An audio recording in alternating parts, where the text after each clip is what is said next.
So President Trump met with Democratic leadership to discuss a potential deal to reopen the government. Obviously, part of the government shut down. Most of the programs impacting regular folks are impacted by this. But Trump ended up storming out in the middle of a meeting. So here's the press conference from after that happened. But it is so sad that in a matter of hours or just a few days, many federal workers will not be receiving their paychecks. And what that means in their lives is tragic in terms of their credit rating, paying their mortgage, paying their rent, paying their car payment, paying their children's tuition, and the rest. The president seems to be insensitive to that. He thinks maybe they could just ask their father for more money, but they can't. And we think that the collateral damage that he is causing I'm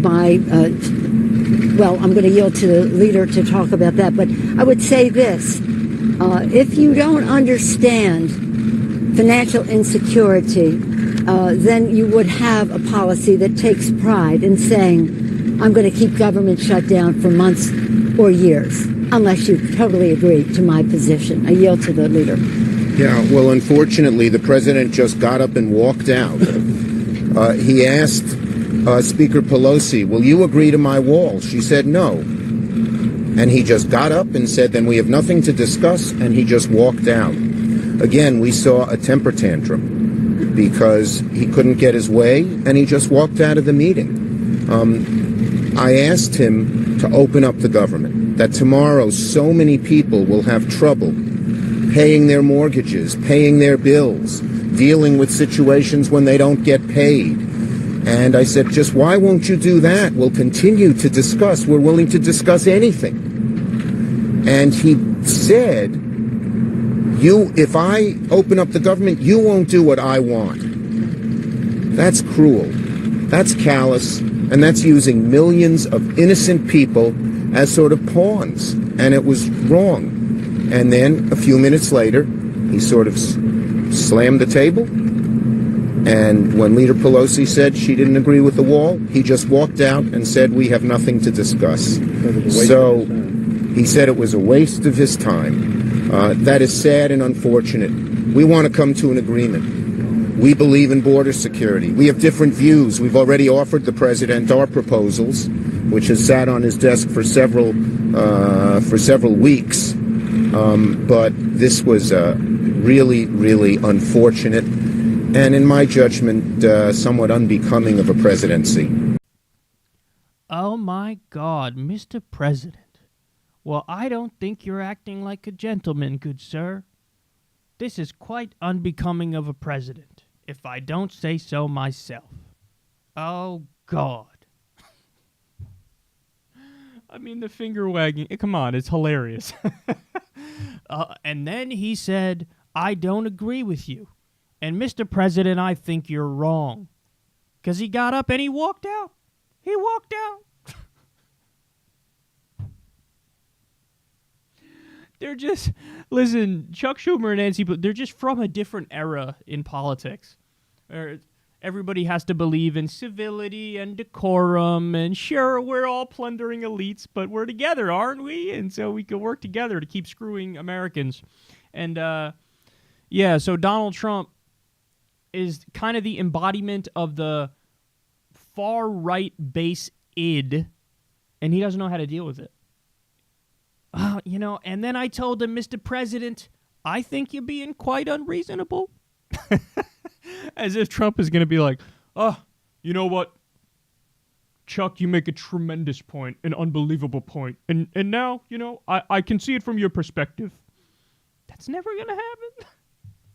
Okay, so the best part of that was, honestly, Nancy Pelosi's line. I thought that was clever. She's like, well, the government shut down and all these people are struggling, and perhaps the president thinks that all these workers could just go and ask their daddy for money. But not everybody could do that. That's good. Because it's true. That's Trump's whole life, man. There's a famous story of Trump's casino. One of his casinos was about to go bankrupt. One of the ones in Atlantic City. And his dad showed up and bought like millions of dollars worth of chips and then walked out. And that was his way of bailing out his bitch-ass son who took a terrible deal with an insanely high interest rate when he bought his casino. Trump is not a good businessman. He went bankrupt 6 times. And that's just one of many examples. He likes to say, I got a small loan of $1 million from my dad. That's wrong. He ended up, it was about $400 million that he inherited from his dad. And by the way, was it the New York Times or might have been another outlet? They showed in great detail using records that money was passed down illegally. They did tax fraud in the process.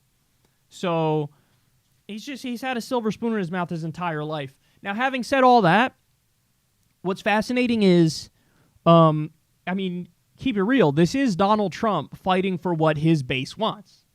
Now, the country overall does not want the wall. 60% are against the wall. Only 38% are for it. But he is fighting for what his base wants. And so my message to the Democrats is find you a politician who cares as much about Medicare for all as Donald Trump cares about the wall. You know, that's the ideal right there. Because what Trump is doing and what a lot of the Republican politicians do is they super serve their base, whereas Democratic politicians always stab their base in the back.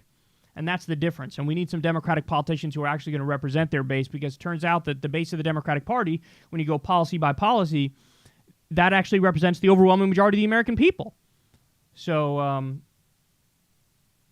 this is expected, Chuck and Nancy being weak, but we'll see what happens moving forward. At the very least, to give them some credit, they're not like giving Trump exactly what he wants, which is great. I think Trump is wrong on this issue. So we'll see what happens, but I suspect Donald Trump might say this is a national emergency and I'm going to authorize funding for the wall without Congress, which then opens up legal battles, and then it's a whole nother mess that we have to deal with.